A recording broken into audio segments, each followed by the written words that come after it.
This is the story of three women. Cunts.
In days gone by, it was bread and circuses. It still is. A tiny minority probably objected, but the majority went along with it. This film is based on true stories. I'm a professor at Cambridge University, specialising in English literature, especially the poet Lord Byron and the rather obscure satirist Thomas Love Peacock. I travel a lot. This is Marrakesh in Morocco. I have a wife and two teenage children. Do people have wives or children these days? Or do they have me? The crime these days is offending anyone. I like to offend. I think it is my duty as a human being to try to cause offence as much as possible. I'm very moral, but only to my own morality. People are generally too thin-skinned and too ready to jump to the assistance of anybody offended. Niggers, dykes, queers, morons, women, men, fascists, liberals. In fact, these days, the majority of humanity can be offended by the turn of a phrase or the raising of an eyebrow. Fuck them all, I say. My husband and I have an open marriage. He is, and always was, openly bisexual, which in the past was criminal behaviour and now is obligatory amongst the woke. He adores Lord Byron, his life as well as his work. Our children accept and respect that.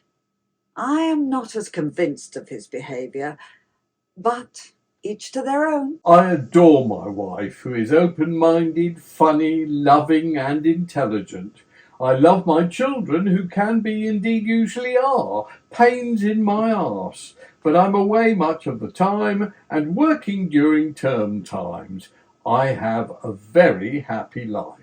In Cambridge, us university people meet for a coffee, a tea, or even a snack at the Whim Coffee Shop on Trinity Street in Cambridge. You know I love you dearly, but it's disgraceful what you have done, taking my thesis like that. Oh, come on, it's only the bit about Ada Lovelace, hardly important. Byron hardly ever knew his daughter and died before she grew up. It's more than that. Ada became everything Byron should have been had he lived, and I spotted it. All I'm saying is you should give me credit for spotting things. I'm happy to credit you. I'll do it on the next publication. Ada Bloody was responsible for stopping COVID, for God's sake. She was way more important to humanity than her father, thanks for inheriting his genes. Nobody notices, credit in subsequent prints. And more than that, please, a co-write at least.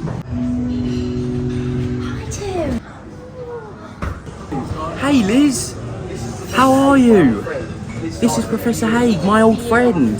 Liz starts here next year. The year after. Professor, I'm delighted to meet you. I've been a fan for years. That we drink coffee or tea, we eat croissants or sandwiches or various assorted things, and it happens on a daily basis, sometimes even twice or three times a day. You'll never believe what happened to me. I was just an old hack, smoking cigarettes, doing rounds here for the local rag in Bristol, covering funerals, weddings, local scandals in the courts, council decisions. The years went by and finally my book on lesbianism through the ages found a publisher. More About Eve, I called it. It caught on like wildfire. All thanks to social media. God bless it. Where would we be without Facebook, TikTok, Twitter, X or whatever it's called these days? Life moves so fast this century. Anyway, it sold millions within weeks. I'm now still a jaded old dyke hack, but a millionairess. So it means I can now eat gourmet cuisines and travel to more remote, more accessible places nowadays. Just too wonderful for words. I still put in the odd article about church closures and traffic violations because I loved my job and all my colleagues, but mainly I roam the globe, looking at these wonderful aspects of international travel and write my next book, More About Adam.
Pennsylvania 65000.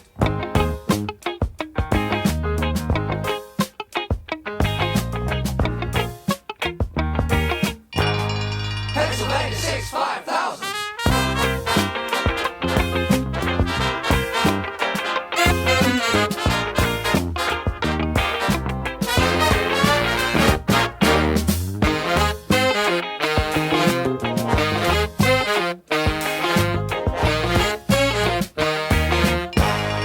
Pennsylvania 65000.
It is a very important and prestigious position to be a chief constable.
Well, children, I'm not sure what we're doing here.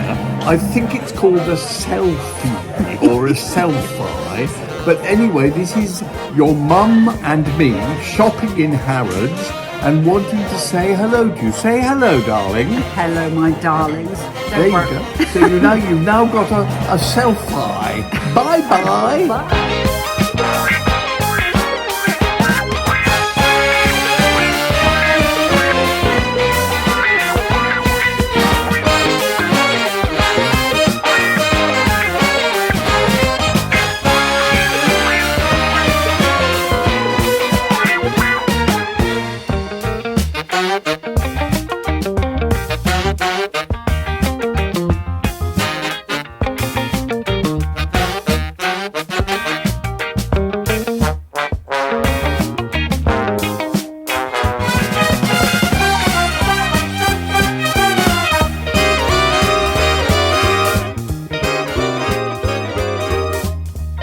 I've never seen anything explode so fast.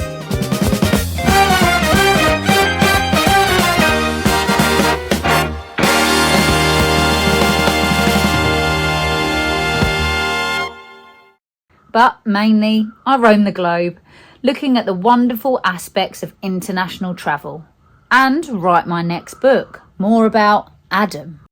It's funny how we develop, isn't it? We've a really happy, contented family. I love giving birth, despite the pain. I love being a mother, despite the frustration. You've loved being a father, and a damn good one too. But now we're in our 60s, remembering our youth. I was remembering when we fell in love, so long ago. First crush was on the gym teacher at Rodine. Such physique. I suppose that's why teenage girls tend to get pashes on women that look a bit like boys. Yes, that era of same-sex public schools, or private schools as they call them in America, the land of the free with a similar but different language to us. I remember my prep school, all identical small boys in suits with smiles pasted on their faces. But of course, it's not same sex at all. It's same gender, though one often leads to the other. Eton College. Happy memories. I have to say, I was quite surprised when I met you. Women are normally so different from men, yet in many ways you're very masculine, darling.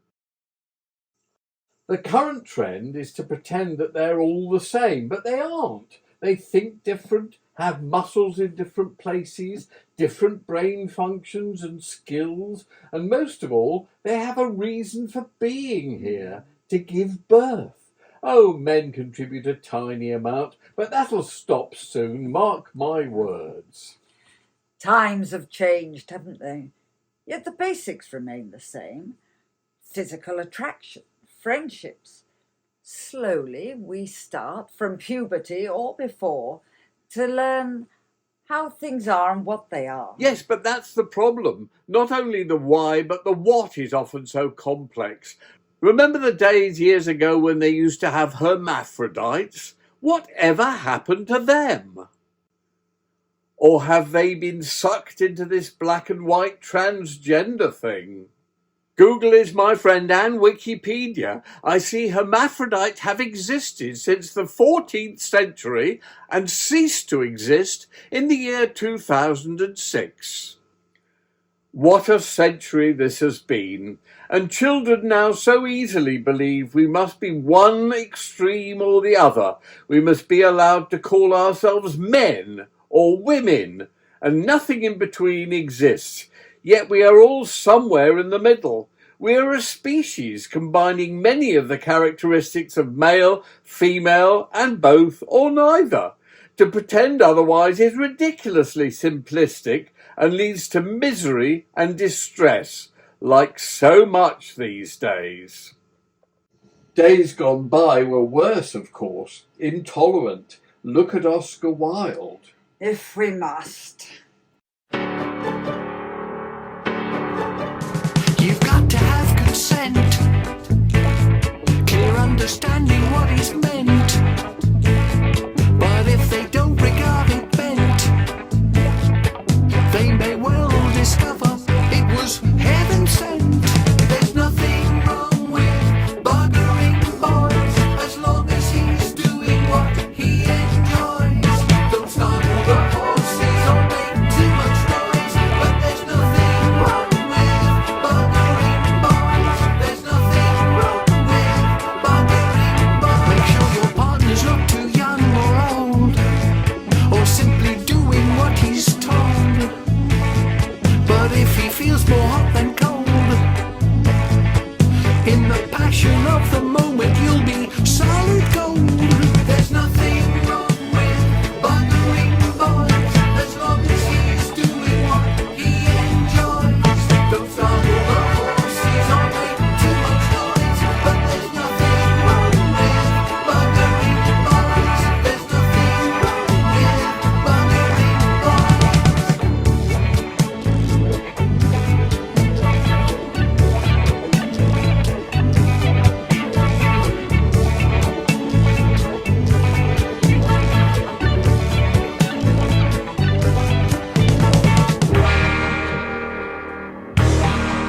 The Greeks and Spartans thought it styled, and Michelangelo was beguiled.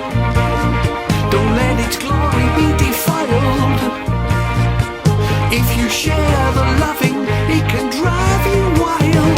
There's nothing wrong with buggering boys, as long as he's doing what he enjoys. Don't startle the horses or make too much noise, but there's nothing wrong with buggering boys. There's nothing wrong with buggering boys.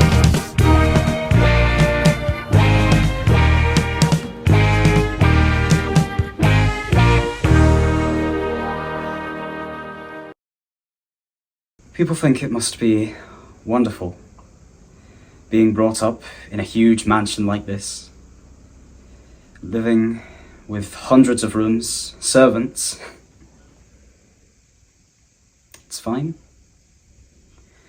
It's just life. I was born here. I never knew anything different. Now, what is different is living in a tiny room in college. Other than that, everything's the same.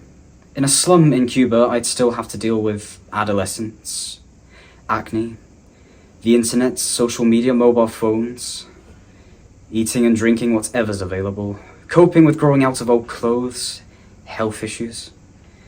The education, if available, well, it is available to all, isn't it? What kind of education? That's the only difference. And these days, with the internet, you can learn as much as you like, especially about pornography. As for learning about values, morals, decency, well, that's impossible, isn't it? Always was, always will be. Students of Lord Byron tend only to know the mad, bad, and dangerous to know person that's come down through history. The reality is very different. These days he'd be classed as a vile pervert. Ada, his daughter, virtually invented the internet, certainly had a hand in inventing computers and the science behind computers, and these days many people give her credit for solving the COVID crisis. I hope to lead you, if you can be bothered to follow me, on travels similar to Childe Harold, but in this 21st century. I know follow is different too these days, just as friend sometimes applies to someone you've never even met. People forget that talking to someone on the telephone is not interpersonal communication, it is relating to an electronic signal, a buzz. But try to follow me on this journey. Oops, that's different too. It now has to involve Simon Cowell. You're going on a journey, but do I have the X factor? I doubt it. I sincerely hope not. Childe Harold's pilgrimage led him to a very different place indeed. As we were speaking about last week, with same-sex relationships, or as he would like to put it, same-gender relationships, I thought you might like this. Oh, I've heard about this, spreading like wildfire, I gather. She's English, isn't she? Yes, used to be a journalist down Bristol Way. It's very clever. Mary was a virgin birth, no man involved. But as for Joseph, well, he was as good as a chocolate teapot, but probably a better footballer than a sperm donor. Tea sorts of attract both sides of the argument. Almost impossible these days to see both sides.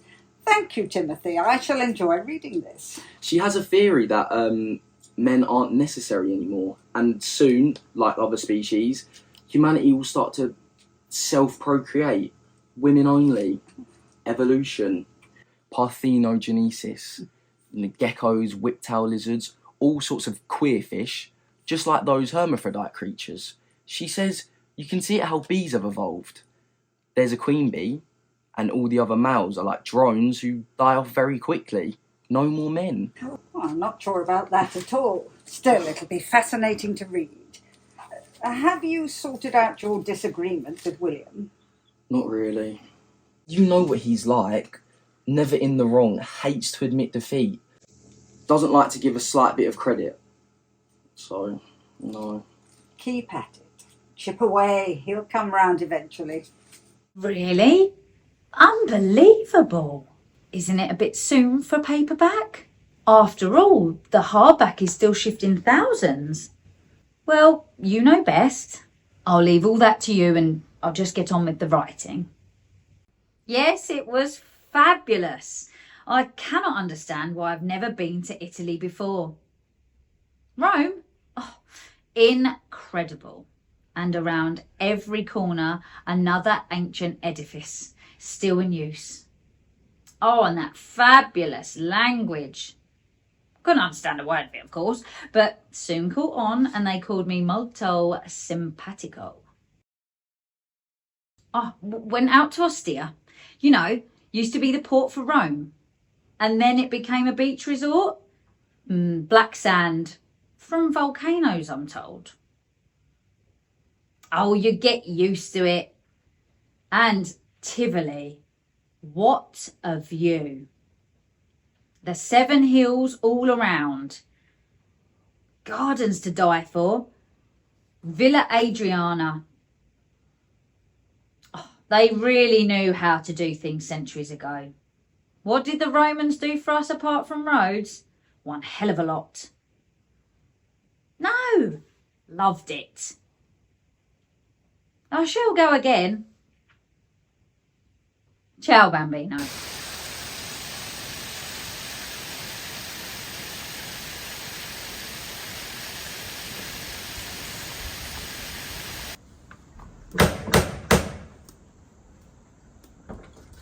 Oh, hi Felicity. What have you got for me now?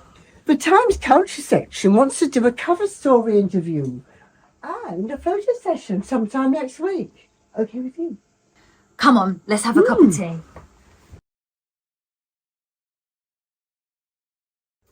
I still can't believe what's happened and how fast. A few months ago, I couldn't have even imagined having my own public relations person, let alone the Times wanting to do a feature with me. After a decade of failed, desperate, rejected asks, we don't want to know about that subject. Well, they bloody do now. I rather like fame. No problem getting tables at posh restaurants. Instant upgrades to suites in luxury hotels. Bye-bye, B&B. You ever wondered why almost air stewards and stewardesses are all gay, apart from the co-pilots and pilots? One of the great mysteries of life. Yes, fine. I'm relaxed and ready for anything now after 3 weeks in Italy. Well, I'll book the Times in for you, and hopefully they won't do a hatchet job. Never forget the news of the world. Same stable, same media. This could be really big for you, Louise. I've had this great idea. Will really bring him down a peg. Charlie McFarley leaves for college, as so many teenagers do. He's heading for St Andrews University in Scotland. St Andrews has been voted as the finest university in the United Kingdom in recent polls. However, globally, it only comes 92nd, and the best global universities are way, way above it. Until you've been there, you have no idea how soul-destroying it is. 6 a.m. Loud banging on the door, shouting. The dogs explode into barking, of course.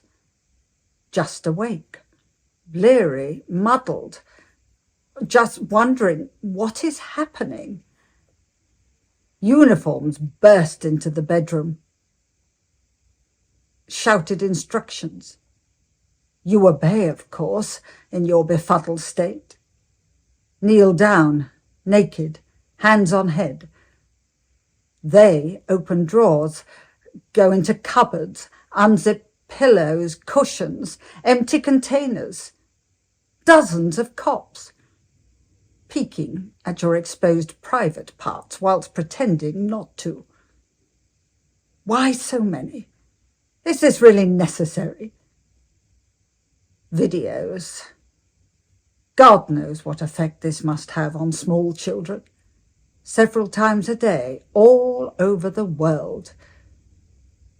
One officer told me over his cup of tea, it's exciting. More exciting than my previous job. What was that?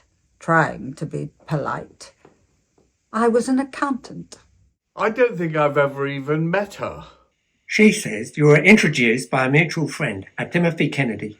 Well, I certainly know Tim, yes, but he introduces me to loads of people. I don't recollect ever having met her. She seems to be about his age. She is 15. Looks older, but yes, I may have met her briefly. I really can't remember, to be honest. She arrived at the station in a terrible state, bleeding and bruised. She says you raped her. That's ridiculous. The poor girl must be mistaken. She's mistaken me for somebody else. You're welcome to my DNA or fingerprints or anything else that might help. So the process began. I hired hugely expensive lawyers who gave me instructions on how to answer no comment and what clothes to wear in court, suit and tie, and how to behave. Police and the Crown Prosecution Service came up with evidence of my sperm inside the girl's vagina and my DNA on her body. My lawyers told me to admit consensual sex, which I refused to do, of course, and so they then said not to worry, there was no way I would be convicted. I was, of course. An officer at the Old Bailey proudly informed me that the cell I was waiting in during the trial had once held Oscar Wilde. My lawyers were horrified by the verdict, assured me I would be released on appeal, and charged me tens of thousands with polite smiles.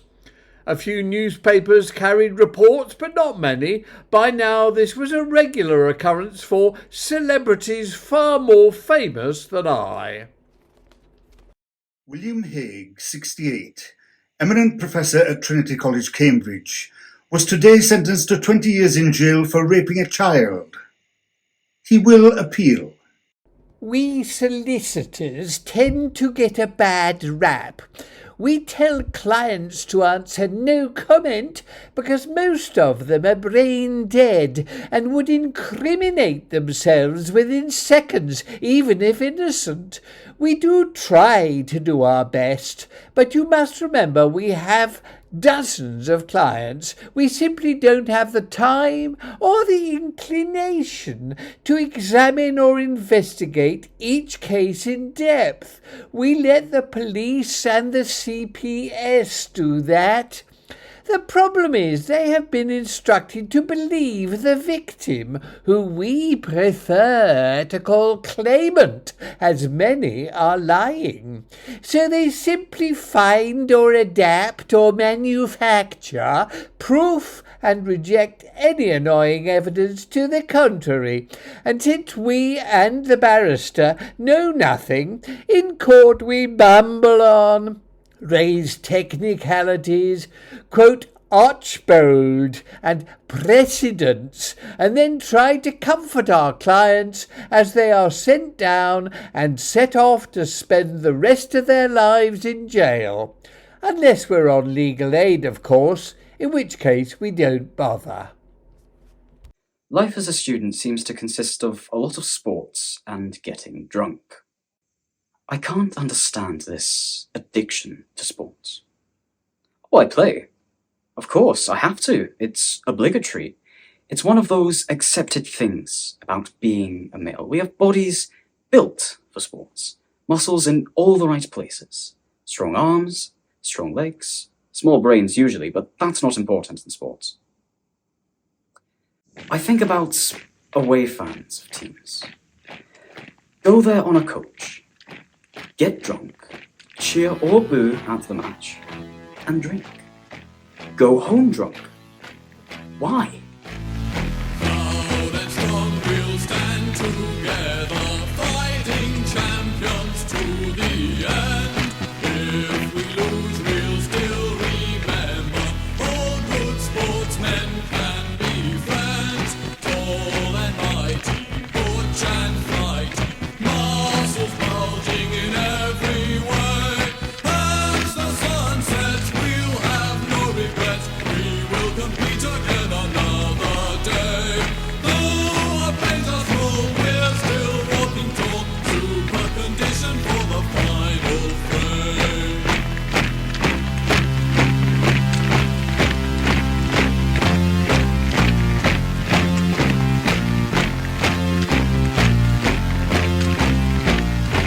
Now and strong, we'll stand together, fighting champions to the end. If we lose, we'll still remember all good sportsmen can be friends.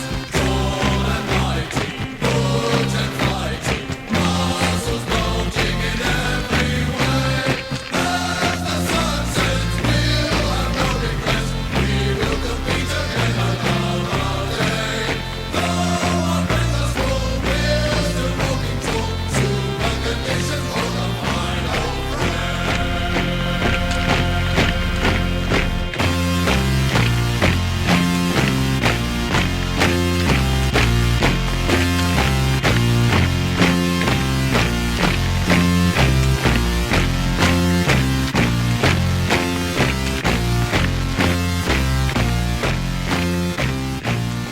A few years ago, on holiday with my family in the south of France, I met someone the same age as me called Ian. We both just reached puberty, whatever that is. He confided he was really worried about sex. So you've always fancied girls, but you were nervous about even approaching them, let alone going any further. Well, what of Me Too and the school's website, it feels like them girls are trying to set us guys up. To be accused of some terrible behaviour, and sometimes even after their first encounter, they might be like, oh, maybe I shouldn't have done that. And they really genuinely consider that they got abused. Plus, of course, by then the media has claimed that they have been abused, even if it was just a casual pass. He had talked about it with his parents, who were far more liberal than mine, and they agreed. They said that the early stages of falling for someone, even of making mistakes, mild flirtation, puzzles about reciprocation, were now dead and gone.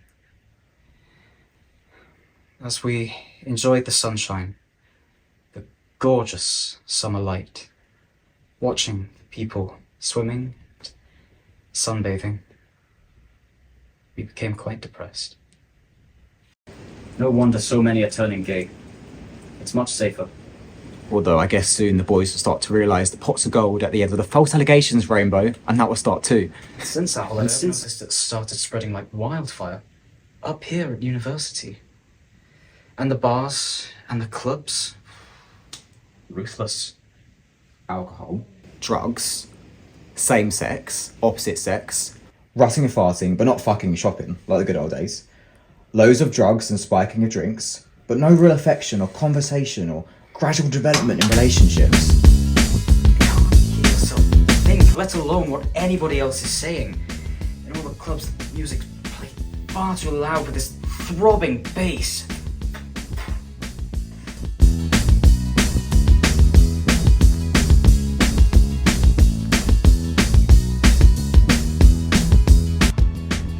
If you're a non-smoker, or even a non-vapor like me, you can get cancer just by breathing in the fumes.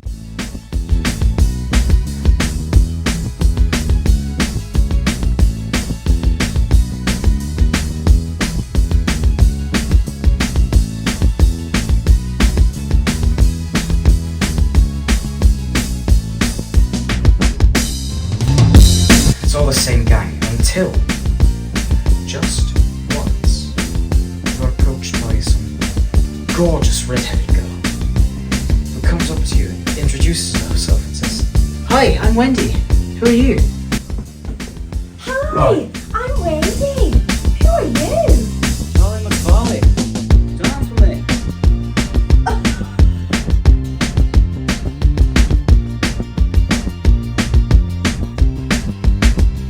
Well, despite moaning about everything, as all students do, Charlie McFarley seemed to be having a wonderful time in St Andrews University and appears to have gotten himself a girlfriend too. You can't knock university life. It's exciting, it's different, it's full of all sorts of different changes. Never forget that when you consider whether or not you or your children should attend higher education at some point in their lives.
It's so nice meeting someone of your generation.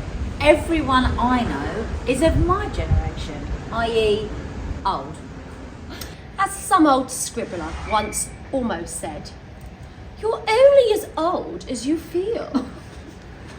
You said you were a songwriter. What kind of music are you into? Great 50s and 60s tunes, like my mum and dad used to love. You mean those ridiculous lyrics from my youth? Yeah. Who put the bump in the bump, shoo-wum, shoo-wum? Who put the... He made my baby fall in love with me. Do-lang, do-lang, do-lang. He's so fine. Do-do, run, run, run, do-do, run, run. Oh, exactly. Oh, I love those old hits. You had such fun. Everything was catchy and fun and pointless. Except the point was to celebrate being alive. I love being alive. Words and songs didn't always have to make sense. So I decided to write a song from this century, sending up all those sha-la-la-la-la-la-la type hooks by rhyming them real and totally inappropriate word. Gorilla. Gorilla, gorilla, gorilla, gorilla. Get it? Gorilla, gorilla. Gorilla, gorilla. Sing me that song. What's it called? What's a girl to do? When I saw you standing at the bar, I knew you were going to be a star. Something told me we would go far. That was then, now here we are. Things don't always go quite as planned. Sometimes it seems out of time with the band. I looked in your eyes, I held on to your hand, and said we knew where we stand. You don't love me, but I do love you. What's a girl to do? You don't love me, but I do love you. What's a girl to do? After daylight, night descends. We must accept the love God sends. When we know the loving ends, we must hope we'll still be friends. You don't love me, but I do love you. What's a girl to do? You don't love me, but I do love you.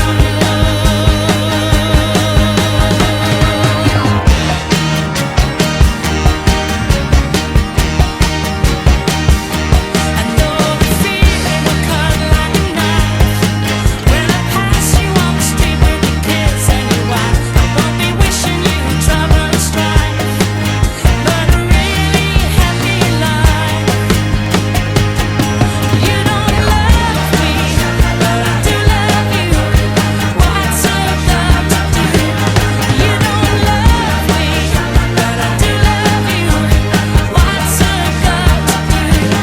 You don't love me, but I do love you. What's a girl to do? You don't love me, but I do love you. What's a girl to do? You don't love me, but I do love you.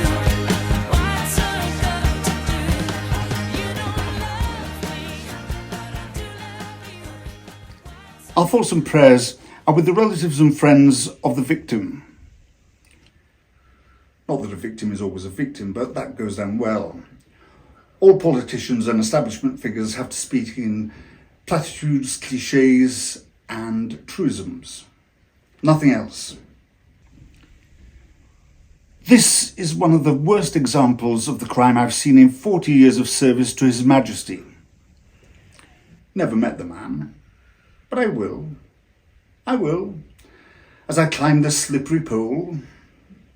We owe the disc jockeys Jimmy Savile a huge debt of thanks. Also that wonderful ITV Exposer show. Yes, the false allegations industry existed long ago, but suddenly it became massive. An opportunity for genuine abuse, to have a spotlight thrown on it. A chance for justice. For those abused to be heard.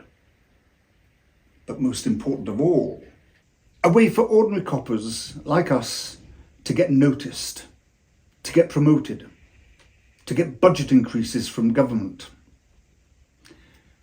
Nobody is above the law.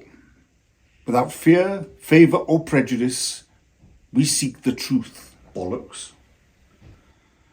No matter how long ago, or how wealthy, important, famous, the perpetrator.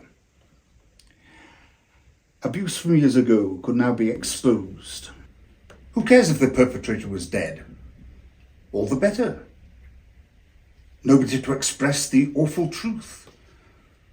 No problems like judges and jurors for the police to have to convince. And if they were rich and famous, better still. Loads of copies of papers to be sold. Huge TV ratings.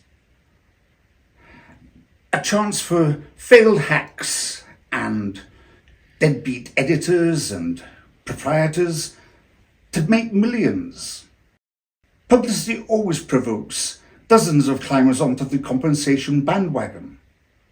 There was and is really no downside. You're such a closet cynic. But yes, this is the biggest boost for recruiting we've had in years. And for climbing that ladder. Not that I've ever bothered with promotion. Yeah, I've always wondered about that, Joe. We started together in police college, but you seem stuck at inspector level. Chief Inspector, please. But yes, not for me the exalted heights you've reached. Too much admin, too many responsibilities, too much covering up blunders by juniors. Cover-ups? Never. I simply support the teams, Joe. Always have. Always will. Good point. So do you. Good point. Good point. It's drummed into us from day one. Never let down the constables or the sergeants, or they will come back to bite you. Or, worse still, the media might decide your downfall would make a great story. The thing about this false allegations game, apart from ruining lives and destroying people, me too, by the way, is that it costs the bloody earth. Bad enough having to hire really expensive lawyers and then get nothing back if you're found guilty. But when an innocent person is sitting in prison, the ambulance chasers kick in. It's hard enough trying to prove something never happened, but then languishing in jail for years whilst the appeal process kicks in, which it usually doesn't, you get summoned by personal injury lawyers for hundreds of thousands in civil courts. The civil courts are worse than the criminal ones, packed with leeches on all sides, sucking blood, often from the estates of dead people. Not only demanding money with menaces, but hiring crooked therapists to inflate claims, ignoring real causes of stress and blaming everything on the imaginary abuse. Without that, say the therapists, he or she would not have been a street sweeper all their lives, but CEO of a giant corporation. And civil cases demand less proof, they say. Of course they do.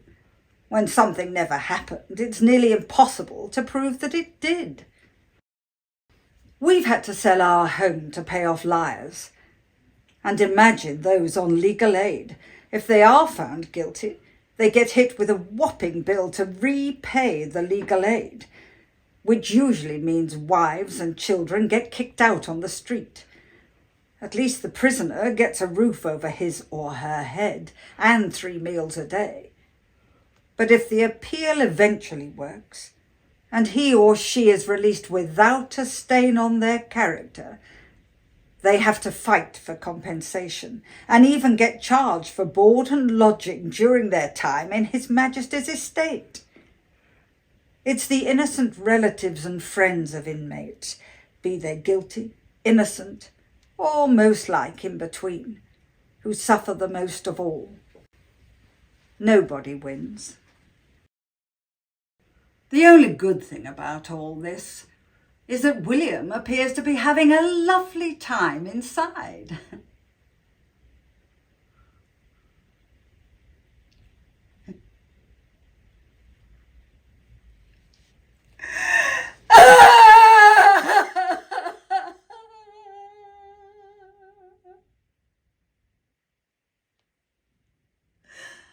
It really isn't too bad in here. One of my joys in life is cheering people up, and where better to do that than in prison?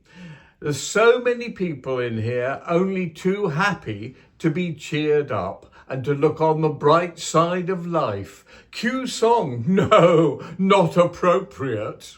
Although there is an element of Monty Python in all this, nobody expects the Spanish Inquisition. If you can't laugh at it, your heart will break. And if you don't expect the police to come knocking at your door, wherever you are in the world, I suggest you get ready. It can happen to you. Yes, I do miss the travel and the luxury hotels and the fantastic restaurants. The food in here is nothing to write home about. In fact, I've had to write to my MP about it. But life's little experiences in the larger world can't be taken away. Cue another song, Memories. In fact, I've found it fascinating being in here. So many people are actually innocent, either the victims of false allegations and false accusers, or of police and prosecution and people exaggerating, building things up, inflating the situation, always assisted, of course, by the incredibly helpful media looking for a great story. Everything gets inflated to get longer sentences, budget increases, promotion, or, most of all, a better story. Most of the staff are decent enough, officers, governors, healthcare, chaplains. The real villains are nearly always lawyers. The best ones are overworked and stressed beyond any basic ability.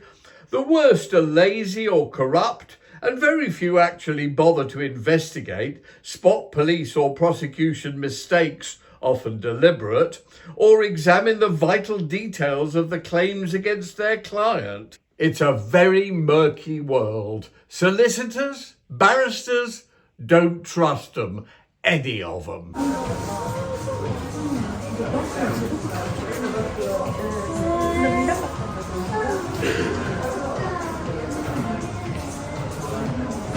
It's such a delight to be able to spend money like water. I used to have to save every penny to make ends meet. Make ends meet? What sort of a cliche is that? I thought you were a writer.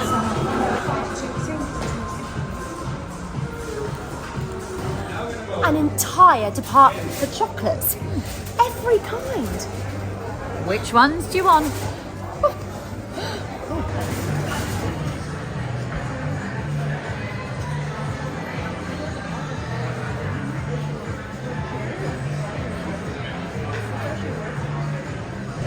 When Al Fayed sold the store, he put a clause in the contract that the shrine of Dodi and Princess Diana must stay in the store. When the new owners came in, they ignored it and shipped it off back to the Al Fayed home in Surrey.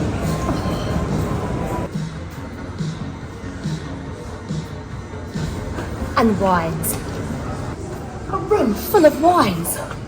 It makes my local offie look shabby. I can now afford to buy my favourite bottle of Pullini Montrachet.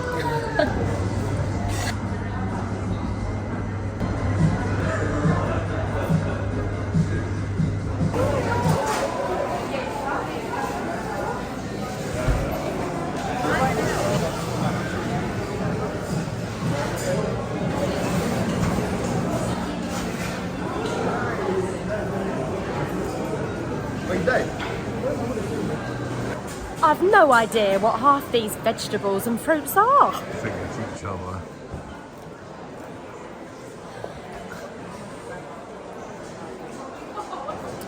How on earth can anyone choose from all these scents and perfumes. Nice.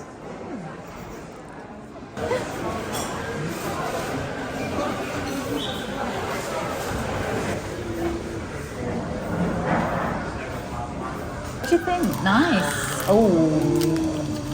Butter. I wonder if it's chocolate. What do you think? Excuse me, but aren't you Louise Teese? Your book is fantastic. Oh, thank you. Oh, this is Jenny. Oh, how do you do? Could we have a selfie? Jenny, would you mind? Of course. Come sit down. Thank you.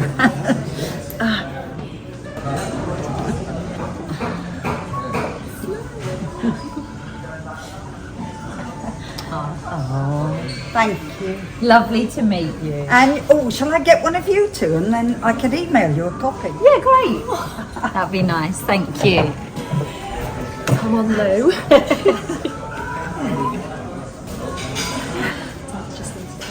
Thank you. No problem. Oh, she was sweet, wasn't she? Cheers. Oh, Cheers to our Harrow. cheers. Just to be clear, we can never do this again. After that girl made her formal complaint to the police, covered in bruises, clumps of her hair torn out, the police had to proceed. They even searched here from top to bottom. Remember, the police instruction on sex allegations is that they must believe the victim. But she's not a victim. I'm still a virgin. After all the cries of rape and abuse. Most of my friends don't even want to kiss a girl. Or a boy, for that matter. A boy? My God, you're not queer, are you? I don't think so, though. These days, who cares? No. Our generation is particularly concerned with any kind of physical contact. And people can make the most awful claims when they're only after the money. Well, you can be grateful we've got money. And we paid her off. Through her lawyers. Cost us $1 million to get her to retract her statement. Most of it went to the lawyers, I reckon. But police made it clear you would be charged and almost certainly end up in prison for decades, if not life. That's the way it is these days. Gone from one extreme to the other. Almost everyone settles out of court if they can afford it. It's a crime of the century. No longer called extortion or blackmail or demanding money with menaces. Straightforward, legal, using the law to break the law. You clearly weren't careful enough. It's all very well avoiding any contact or even falling in love. But if someone has their eye on you, or even more, on your family's wealth these days, it's a gold mine. Presumption of innocence? Bollocks. Presumption of guilt these days. And the last people bothered are those meant to be keeping an eye on crime. Police, lawyers, judges, even juries are brainwashed by media. Remember that Australian painter, Rolf Harris? Spent years in jail. Died a broken man. Yet they proved he'd never even met one of his accusers. Shocking. But Charlie didn't do it, Mother. That's the difference. Half those accused and convicted didn't do it either, it seems, these days. I really don't understand it. In my day... Stop saying that! Today is your day, and fathers, we all have to live in the now. Not in the then. In your day, there were dirty old men. Got a kick in the balls? Exactly. For grabbing a tit or pinching a buttock. Now that's rape, and jail for life. A good thing too, if you ask me. We're not asking you, Mother. It's not you that's paying. £1 million quid. It's wrecked my bank account. And it's ruined my life. And wrecked my faith in humanity. No matter what gender, skin colour, religion, or sexual orientation, if you committed abuse, we shall find you. Like the use of shall, authentic, grammatical, erudite? Oh, I shall go far. You already have done so, boss. Top of the roost, lovely house, gorgeous wife. Not too gorgeous, Joe. Never wise to look too successful.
I would never have believed it possible. I thought she was fantastic. Young, funny, vibrant, bright. And she seemed genuinely fond of me. And then at 7 a.m, my door was kicked in and I was dragged to the local Bristol Nick. Accused of rape by a woman. Not told who. But she was beaten black and blue and said I'd held her down. Forcibly penetrated. It's all too ghastly. After several hours, I was bailed. And by then, it had become clear. It was Jenny. Sweet Jenny. Only the day before, I'd taken her shopping in Harrods. And we'd had a lovely time. Dropped her off at her lodgings, came home, went straight to bed, exhausted. Then whilst fast asleep, this, everything taken. Phone, laptop, hard drive, with most of my new book, fortunately backed up with my agent. This is a profitable one, high profile, and lesbians, dykes. This will break new ground. I foresee increased budgets. Promotions. Me on the steps of the court. Nobody is above the law, no matter how high or mighty, no matter what gender. This has been one of the most egregious cases I can remember. Brave victim has come forward, and we would urge others to do so too. You will be believed, no matter who. Can you explain one thing? Since they're both female, how on earth? A cucumber, boss. Cucumber? A cucumber? Assault with a deadly cucumber? Well, at least it wasn't Varro.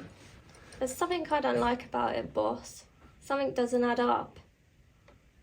When we charged Tees, she was really stunned. Vince, she was genuinely shocked. Enough! You are just a constable. Do your job. Those are instructions. Believe the victim without a second of doubt. Never ever doubt the victim. It's hard enough for them to come in here, dripping blood, clothes torn, terrible bruises. I think those jeans were fashionably ripped, boss. Enough! Do your job. Get the evidence. Send it to the CPS. They will certainly prosecute. Give evidence in court. Simple. I'll get right on it, boss. Look at the victim's background. No. It's the perp we want. Get everything you can on her. Past, present, previous, the lot. Don't think of investigating the victim. Never ever disbelieve the victim. That's what used to happen in the last century. This century, we are 100% on the side of the victim. Look how many rapists got away. Perverts. No, it's the perp we want. Get everything you can on her. Past, present, previous, the lot. Don't even think of examining the victim. Never ever disbelieve the victim. This century, we are 100% on the side of the victim. Even if they're lying, boss? Even if they are lying. This is the 21st century, for God's sake. You cannot even think of investigating the poor victim. But we've already taken our fine. Yes, well, check that out then, but don't find anything that would damage our case. Or if you do, delete it. It never existed. Isn't it our job to be balanced, to look at all the possibilities? No.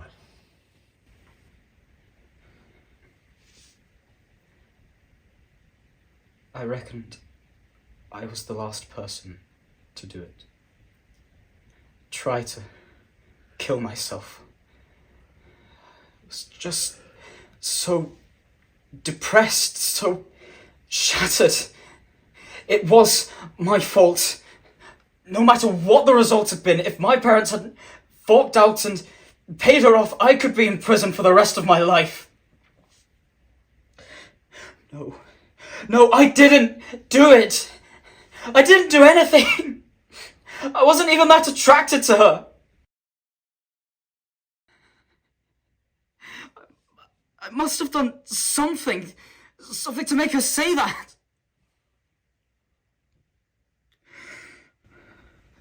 They had to pump my stomach. The only good thing to come out of this entire episode was the NHS. The hospital staff, they were so kind and so sweet, so compassionate and sympathetic. Angels. All of them. Thank God for the angels of the NHS. We're blue angels, don't you cry, just because we said goodbye. Oh, no, don't cry. We're blue angels, have no fear, we'll brush away your lonely teardrops. Hey,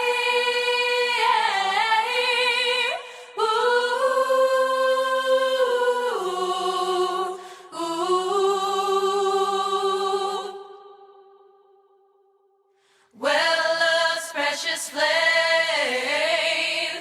just burned in vain, but you're not to blame.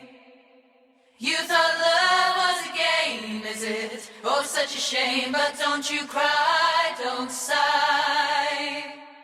We'll tell you why. We'll never say goodbye. We're blue angels. We'll have love so fine, magic moments divine. If you'll just say you're mine, we'll love you till the end of time. Don't you worry your pretty head.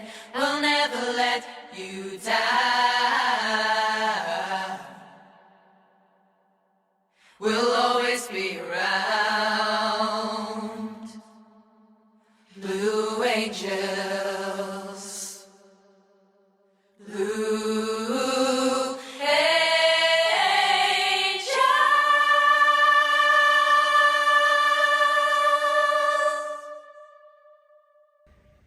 Thank God for the angels of the NHS.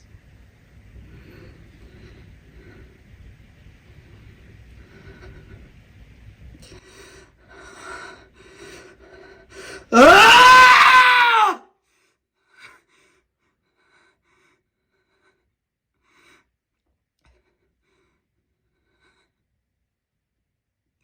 I'm here to see Detective Chief Inspector Fay Ray. I may be wasting your time here, but I read about the Louise Tease case and just thought, well, I should speak to the officer in charge. I'm not in charge, and I'm not a DCI, just a DC. What's the difference? A DCI is a Detective Chief Inspector. DCI haze, as in purple haze.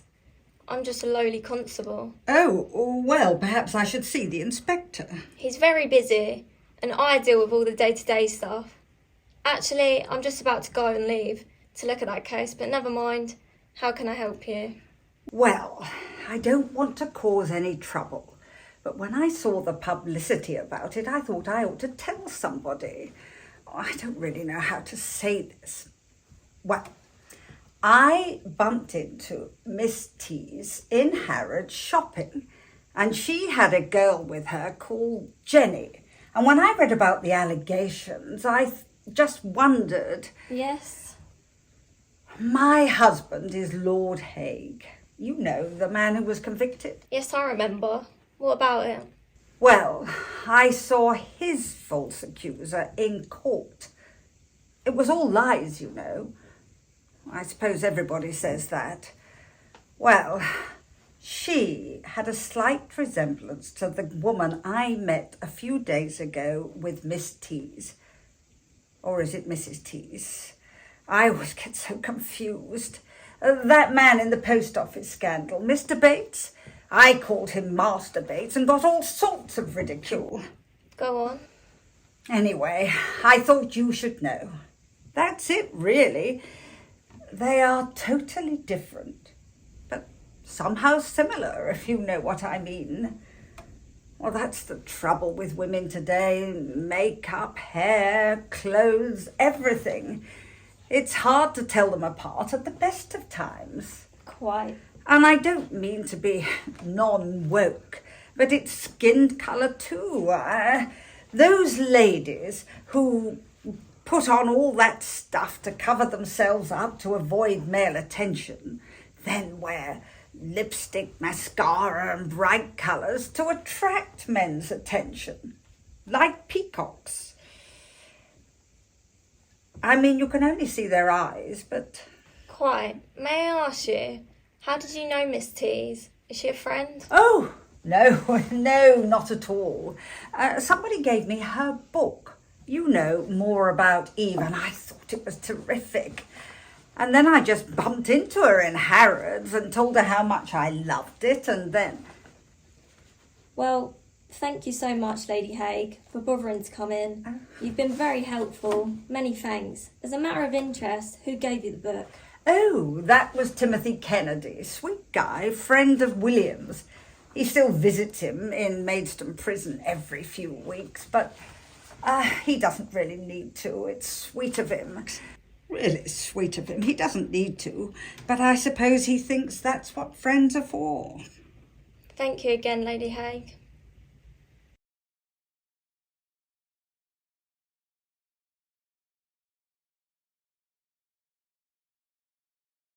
So I went to Cambridge and tracked down Timothy Kennedy, and he had confirmed that the woman who accused Hague was Liz. She had moved to Aberdeen, changed her name to Wendy, been involved with a scandal up there, and had changed her name again to Jenny, and had moved to Bath where she is presently living. He said he had completely lost touch with her. Bring her in. I do! Liz, how are you? Fantastic! This is Professor Hague, my old friend. Liz starts here next year. The year after. Professor, I'm delighted to meet you. I've been a fan for years. I've had this great idea. We'll really bring him down a peg. As long as nobody gets hurt, I'd hate to see anybody get hurt. It's a great prank. All you have to do is beat yourself up a little bit, but don't use makeup. Use the contents of the Durex that I'll give you, smear it everywhere. Nobody can deny DNA these days. It's 100% accepted. Learn the script 100%, slam dunk. Payback for all the times he was claiming full credit for my work. Say you're 15. Underage always works when it's involved. You know, we didn't mean for it to go this way. I mean, you simply couldn't have turned back. But, you know, I visit him every month and he seems happy in there. But we must do it again. All we need is a change of venue, a change of tone, and a complete change of look. St Andrews is full of rich kids. The next king went there. Ideal for the perfect victim. Well, as long as nobody gets hurt. I'd hate to see anybody get hurt.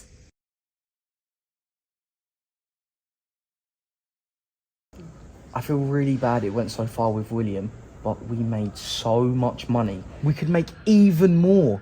Charlie's family is worth millions. Well, as long as nobody gets hurt, I'd hate to see anybody get hurt. Look, no matter what happens next, we do not dump each other in it.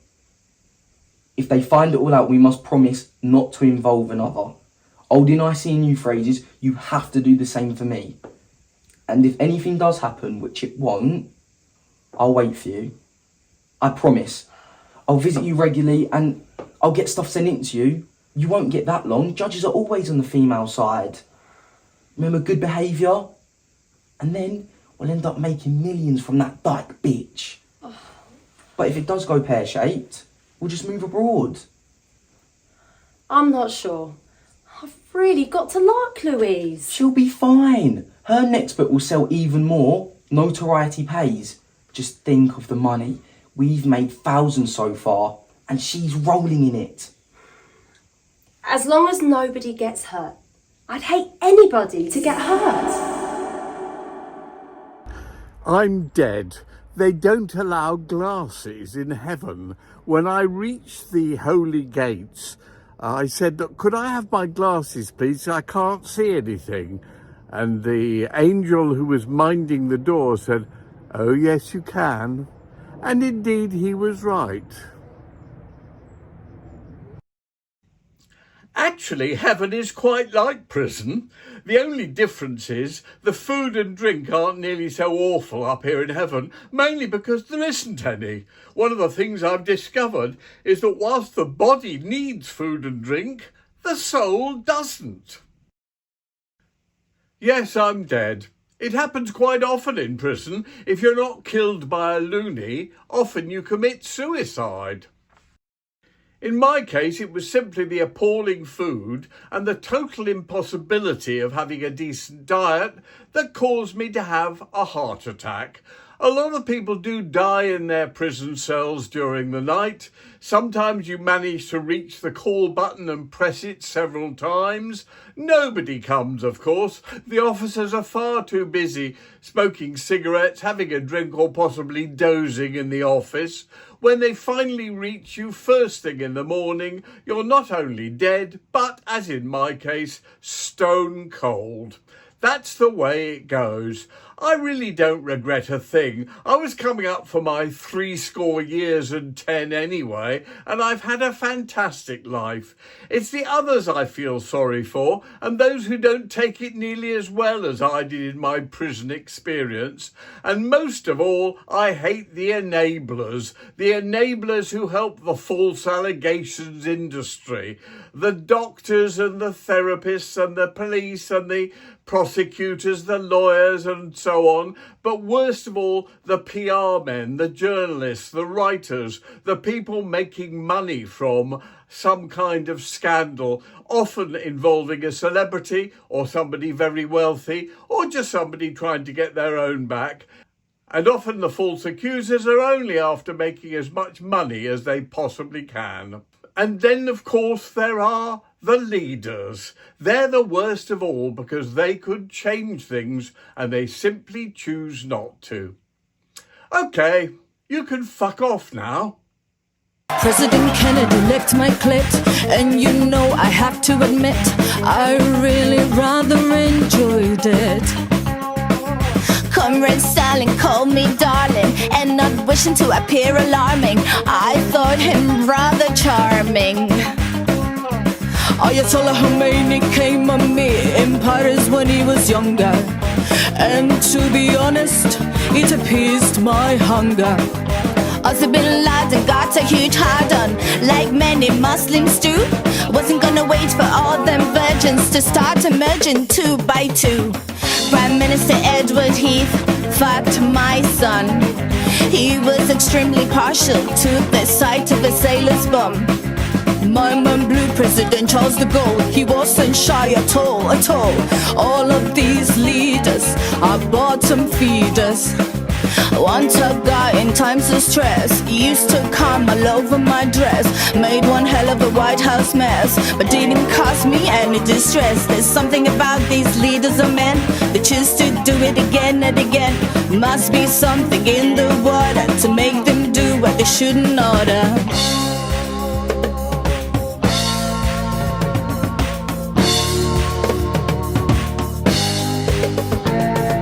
President Kennedy licked my clit, and you know I have to admit I really rather enjoyed it.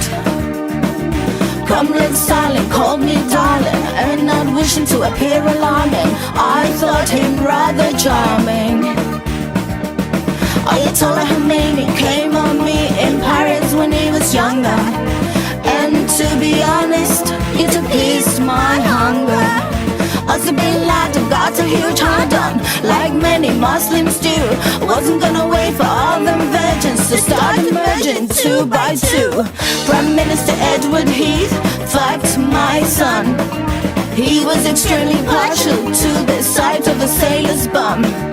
My man blue President Charles de Gaulle, he wasn't shy at all, at all. All of these leaders are bottom feeders. One tough guy in times of stress used to come all over my dress, made one hell of a White House mess, but didn't cause me any distress. There's something about these leaders of men, they choose to do it again and again. Must be something in the water to make them do what they shouldn't order. There's something about these leaders of men, they choose to do it again and again. Must be something in the water to make them do what they shouldn't order. There's something about these leaders of men, just to do it again and again. Must be something in the water to make them do what they shouldn't order. There's something about these leaders of men, they choose to do it again and again. Must be something in the water to make them do what they shouldn't order. Wonderful.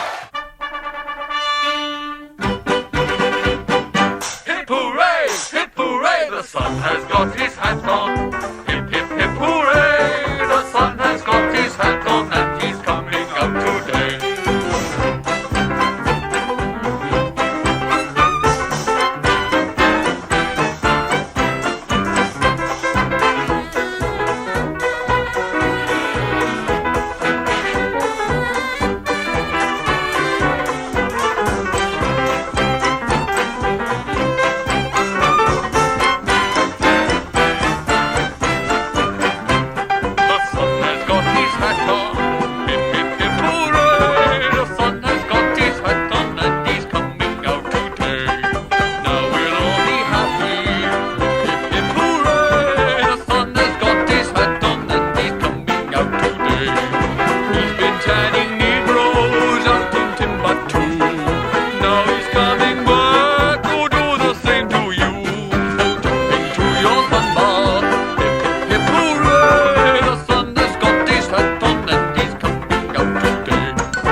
All the little birds are singing, and to bells are ringing.